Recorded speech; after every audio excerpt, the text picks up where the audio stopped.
के मुँह करुआई काला डाइन देखनी रहे तारा लेखा मुँह छुरुआई काला डाइन देखनी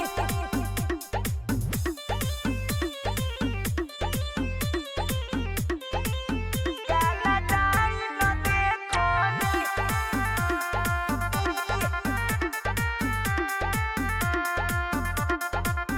जब से चढ़ल कुआर रोजे बैठे दुआर खाली हमरे पर नजर रखेले हो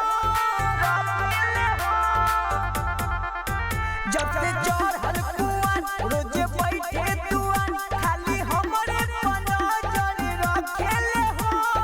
चढ़ते दशहरा भौजी के अपना झराई न देखनी खड़ा रहे के मुँह करुआई काला डाइन देखनी रहे तावा लेखा मुँह झुरुआई काला डाइन देखनी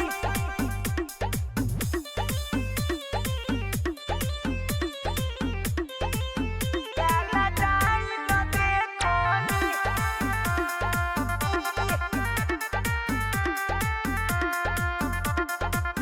सुनी देवी माई हमरा लगे आई अब लागता हमरा डरे नु हो